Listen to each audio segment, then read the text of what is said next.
Recording, master records, GL accounts. बल्कि मैं थोड़ा सा आप लोगों को पहले ये भी बता देता हूँ कि पहले हम लोग यहाँ फेवरेट्स में थे, जहाँ पे यूजर्स ने अपने जो है मेन्यूज वो बनाए हुए हैं। ठीक है, मुख्तलिफ आपके जो है ना ये ऐप ऐप में सारे ये बने हुए हुआ है। ये इसको अगली बार हम जो है ना देखेंगे भी, लेकिन चूंकि अभी हमने क्लास लेनी है इसलिए अब मेन्यू में आना है। यहाँ पे एसएपी मेन्यू में आ गए, फेवरेट्स को करें क्लोज, और यहाँ पे आपका एसएपी मेन्यू आ जाता है। अकाउंटिंग में आ जाए, financial accounting, GL, master records,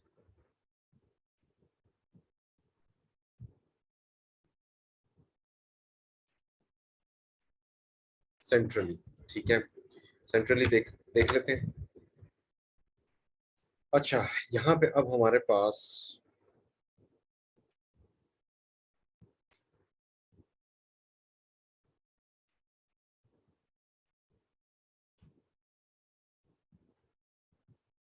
settings, hierarchy display में आ जाए,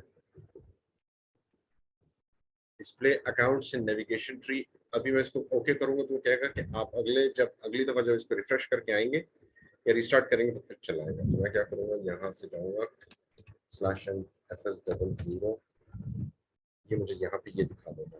ठीक है, यहाँ पे अब हमारे पास अब देखना ये पड़ेगा कि यहाँ पे कंपनी कोड्स कौन कौन से हैं जिसपे काम हुआ हुआ है। ठीक है, रैंडमली हमें कोई उठाना पड़ेगा। तो अब मैंने अगर यहाँ पे अगर कोई निकालना है, क्लिक करूंगा, टेट्रा 1, यहाँ पे हम देखते हैं कितने अकाउंट्स बने हैं, एक एक ही बना हुआ है। ठीक है, अच्छा 999 को देख लेते हैं।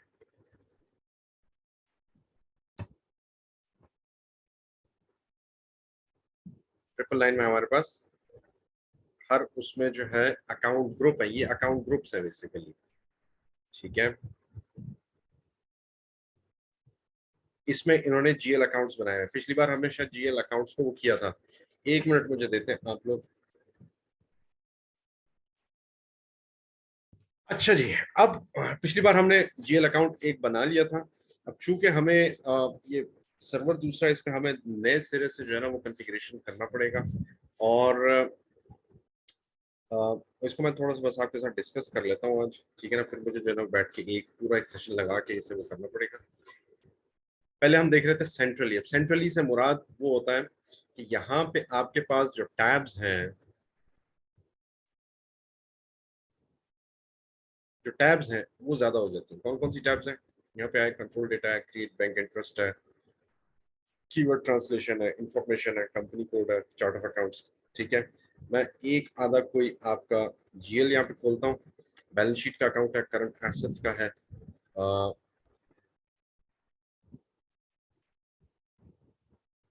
कैश अकाउंट का है, कंट्रोल डेटा में जाता हूँ तो मेरे पास जो कंट्रोल वो देता है वो कौन से कि जी अकाउंट करेंसी किसमें मेंटेन होगी, तो करेंसी वो कौन सी होगी, टैक्स कैटेगरी कौन सी ली जाएगी, इसमें टैक्स कैटेगरी ये इनपुट है, आउटपुट है। अगर आउटपुट है तो उसमें ये वो टैक्स रेट्स हैं जो आप बाकायदा मेंटेन करते हैं। ये शायद हमने देखे भी थे, इनको आगे हमने कॉन्फ़िगर भी करना है। और कुछ एंट्रीज अगर आप विदाउट टैक्स करना चाह रहे हैं, जिसमें टैक्स लीवाई नहीं होता है, ये 0% भी होता है या बिल्कुल भी नहीं होता, जैसे रिवर्सल्स वगैरह होते हैं या एडजस्टमेंट्स, उसमें टैक्स नहीं शामिल होता। Posting without tax allowed. अब इंटर कंपनी अगर कोई ट्रांजैक्शन आपने कैंसिल करनी है या पोस्ट करनी है तो उस पर भी कोई टैक्स नहीं लगता। वरना फिर उसके लिए फिर आप ये सिग्नल यहाँ पे इसके सिंबल्स, टैक्स कोड्स या कैटेगरीज उसकी आप चूज कर लेते हैं। अगर तो ये अकाउंट जो बना हुआ है कैश अकाउंट के अलावा कोई और होता है, जैसे वेंडर एसेट्स, कस्टमर्स या कॉन्ट्रैक्ट अकाउंट्स होते हैं, फिर वो रिकॉन अकाउंट के तौर पे भी डिफाइन हो जाता है। ठीक है, ऑल्टरनेटिव अकाउंट नंबर बेसिकली आपके ये कंट्री चार्ट ऑफ अकाउंट्स में इस्तेमाल हो रहा होता है। वहां पे आप ये मेंशन इसे कर सकते हैं कि जहाँ पे ये, अब यहाँ पे of course group chart of accounts या कंट्री चार्ट ऑफ अकाउंट्स जब आप बनाएंगे तो वहां पे फिर आप ये अकाउंट यहाँ पे देते हैं। Account manage in external system, ये बेसिकली आपके टीओएस सिस्टम हो गए, थर्ड पार्टी अकाउंट्स को या आप मैनेज कर रहे हैं जैसे क्रेडिट कार्ड्स वगैरह की इंटीग्रेशन होती है, पेपैल की होती है, वो आएगा एक अकाउंट में पैसे डेबिट या क्रेडिट हो रहे होते हैं तो उसका आप इंटीग्रेशन करवा के इस अकाउंट के साथ वो करवा देते हैं ताकि वो जो अपडेट हो रहा है ऑटोमेटिकली होता रहे। ठीक है। अच्छा, फिर उसके बाद आता है सॉर्ट की। ओपन आइटम मैनेजमेंट पहले उससे हम पहले डिस्कस कर लेते हैं। ओपन आइटम मैनेजमेंट क्या है? ये आता है कि जब आपने पेमेंट करनी होती है अगेंस्ट अ पेएबल या पेमेंट रिसीव करनी होती है अगेंस्ट रिसीवेबल, ठीक है, तो उस जुमरे में एक्सपेंस और इनकम तो नहीं होंगे क्योंकि वो एब्जॉर्ब हो जाते हैं। ठीक है, उसी महीने में पेएबल और रिसीवेबल आपके जो हैं जिसमें vendors, customers, withholding tax, sales tax, ठीक है, इनपुट टैक्स वगैरह आपने पे करना होता है, लेकिन सेल्स टैक्स भी आपका एक्सपेंस होता है, वो एब्जॉर्ब हो जाता है, वो एक्सपेंस आउट हो जाता है। विदहोल्डिंग टैक्स लाइबिलिटी होता है, वो आपने पे करना तो ओपन रहता है वो जब तक कि आप खुद से पे नहीं करते। तो वेंडर्स के साथ भी और कस्टमर्स के साथ भी यही ट्रीटमेंट होता है। तो उनके जो लाइन आइटम्स होते हैं उसके पीछे तीन चार ट्रांजैक्शन चल रही होती है। पहली ट्रांजैक्शन कौन सी होती है आपकी? जब वेंडर के साथ आप कर रहे होते हैं गुड रिसीट नोट जब आपका बनता है, यानी जब आप वो चीजें भेज देता है और आप रिसीव कर लेते हैं तो आपके अकाउंट्स और फाइनेंस के जीएल अकाउंट्स जो हैं वो उसका इम्पैक्ट रिकॉर्ड करते हैं कि इतना स्टॉक डेबिट कर दिया जाता है क्योंकि उन्होंने गुड्स रिसीव किए होते हैं। ठीक है, और आपका स्टॉक अकाउंट डेबिट होता है तो आपका जीआर आईआर जो है वो क्रेडिट हो जाता है ऑटोमेटिकली। तो जीआर आईआर जिसे good receipt invoice receipt account भी कहते हैं, वो एक आर्बिट्री अकाउंट होता है कि जब गुड रिसीट होता है तो उसके अगेंस्ट में इनवॉइस रिसीट होनी लाजमी है। क्योंकि आगे पीछे ये चीजें आती हैं तो पहले गुड्स आ सकती हैं या पहले इनवॉइस आ सकती है, it doesn't matter. Let's assume के चीजें पहले आ जाती हैं।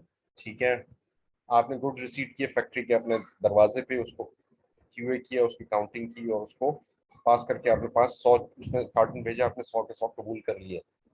ठीक है, आपने रजिस्टर में लिखवा लिया, वो आपके जीआर आईआर अकाउंट क्रेडिट करेगा और स्टॉक के अकाउंट्स को डेबिट कर देगा। फिर थोड़े दिन के बाद इनवॉइस आ जाती है। इनवॉइस जब आएगी तो वेंडर का क्रेडिट रेज करना पड़ता है जिसमें फिर आपका जीआर आईआर का जो अकाउंट है वो डेबिट होता है और इनवॉइस जो है वो आपकी पे क्रेडिट रेज करती है किस पे? वेंडर पे। ठीक, तो इस तरह आपका जीआर आईआर आपस में नॉक आउट हो जाता है टू सम एक्सटेंट क्योंकि उसमें फिर आपके फ्रेट चार्जेस ये वो तब्दील हो सकते हैं। वो फिर आपने एमएम का एक ट्रांजैक्शन है वहां से जाके करना होता है, MIR और MIGO, मीगो एंड मीरो, वहां से जाके फिर आप उसकी अब ये रिकंसिलेशन वगैरह उसकी करते हैं। लेकिन रिकंसिलेशन फिर आपने जब पेमेंट करनी होती है अगेंस्ट दैट इनवॉइस तो कुछ आपको लाइन आइटम्स चाहिए होते हैं जो या तो पेबल्स हैं तो वो खुले हुए हों, जिसके अब ये ओपन आइटम मैनेजमेंट क्या है कि जी आपने क्रेडिट रेज किया वेंडर का तो वो ओपन पड़ा रहेगा अनटिल अनलेस इसको पेमेंट ना की जाए। तो ये ओपन आइटम मैनेजमेंट वहां के लिए इस्तेमाल होता है। ठीक, इसको अगर मैं एडिट करता हूँ,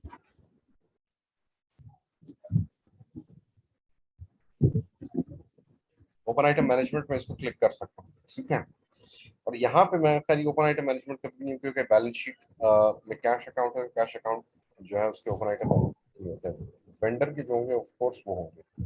ठीक है, यहाँ पे विदहोल्डिंग टैक्सेस जो है वो होंगे। ठीक है, recon account open item management नहीं होता। सॉर्ट की जो है अब आपके वेंडर के उसमें जो है क्या होगा? परचेज ऑर्डर होगा क्योंकि परचेज ऑर्डर ही ट्रैक करेगा आपके गुड्स को भी, उसके जीआरएन को भी, उसके इनवॉइसिंग को भी और उसके पेमेंट्स को भी। एक परचेज ऑर्डर जो है वो आपको हर चीज में बाइंड करके जब वो सॉर्ट की के तौर पे जब पॉपुलेट होता है जीएल में तो वो रिकंसाइल कर देता है। ठीक है, अब आते हैं नेक्स्ट, क्रिएट बैंक इंटरेस्ट। यहाँ पे अब तीन चार मुख्तलिफ आपके पास जो है ना ये फील्ड्स आ रही हैं जिसको डिस्कस करना लाजमी है। Field status group. अभी फील्ड स्टेटस ग्रुप क्या है मैं पहले आपको दिखा दूं।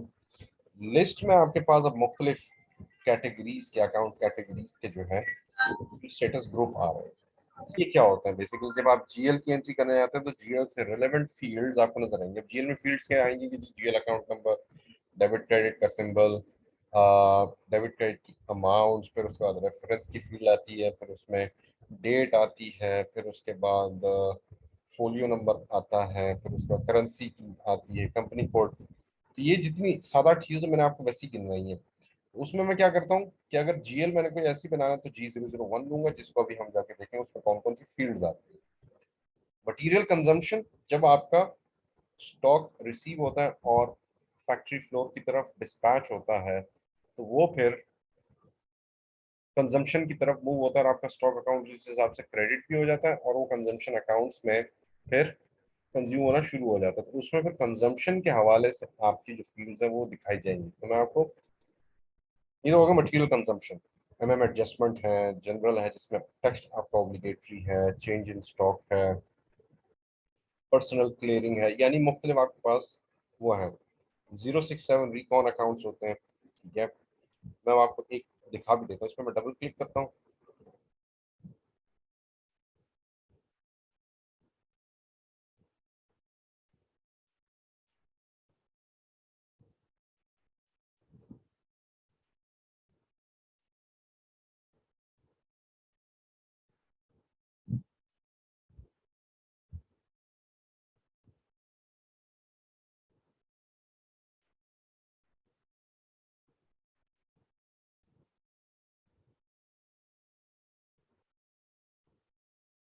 सर वो पिछले सर्वर की एक्सेस नहीं मिलेगी दोबारा?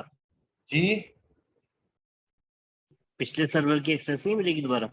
नहीं, उसका वो सर्वर जो है ना उन्होंने रिफ्रेश कर दिया। उन्होंने पिछले सर्वर का जो डेटा है ना वो उस पर उन्होंने उसको रिफ्रेश करके उसको उस पर रिकवरी पे लगा दिया। तो वो अब यही है कि एक मौका है आप लोगों के पास अच्छा है कि आप लोग कॉन्फ़िगरेशन जो है ना फिर से स्टार्ट करें। खैर एनीवेज, अब हम क्या देख रहे हैं यहाँ पे, मटेरियल अकाउंट्स को देख रहे हैं, G006। इसमें जनरल डेटा ये ब्लू में, इसको देखते हैं इसमें क्या क्या फील्ड्स हैं जो हमें ये ऑफर करता है, प्रोवाइड करता है।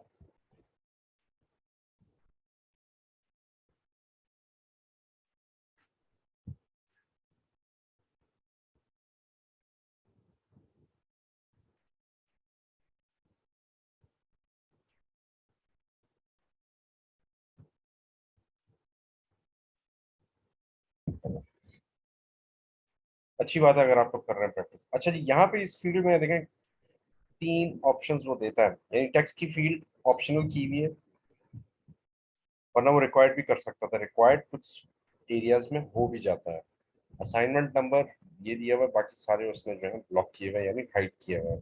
पीछे आता हूँ, अकाउंट असाइनमेंट्स में आता हूँ, तो इसने कुछ फील्ड्स जो है यहाँ पे शो की, बाकी हाइड की है, जैसे मटेरियल नंबर है, सीओपीपी ऑर्डर है, नेटवर्क है, प्लांट है। तो मटेरियल से रेलेवेंट जो आपकी फील्ड्स है वो आपको उस वक्त एंट्री के लेवल पे दिखा रहा होगा। एमएम के उस पर चला जाता हूँ तो इसने सारी यहाँ पे मटेरियल से रिलेटेड जितने हैं वो सारी फील्ड्स को अलाउ किया हुआ है। अच्छा, आपको शायद इसमें थोड़ा सा इसको समझने में वो हो रहा हो, मैं आपको और दिखाता हूँ, बैंक अकाउंट्स दिखाता हूँ। डबल क्लिक किया, जनरल डेटा तो वैसे ही वो होगा, असाइनमेंट तो टेक्स्ट हो गया। पेमेंट ट्रांजैक्शंस, यहाँ पे इसने 2 चीजें इसने क्या की है, रिक्वायर्ड की है, जिसके बगैर एंट्री हो नहीं सकती। यानी आप बैंक के जीएल में जब आप ये फील्ड स्टेटस ग्रुप लगाएंगे ना, ड्यू डेट और वैल्यू डेट, तो आप जब जब भी उसकी जीएल की एंट्री कर रहे होंगे मैनुअली ऑटोमेटिकली, तो आपसे ये ड्यू डेट और वैल्यू डेट मांगेगा। जब आपने चेक या तो ऑनर करना है या पे करना है या रिसीव करना है तब, या रिकनसाइल करना है तब आपको ड्यू डेट वैल्यू डेट मांगेगा। इस तरह हर एसएपी के सर्वर में जो जो आपके मॉड्यूल्स हैं उस हिसाब से आपके पास ये फील्ड्स का एक कलेक्शन है जो आपको मिल रहा है, ठीक है।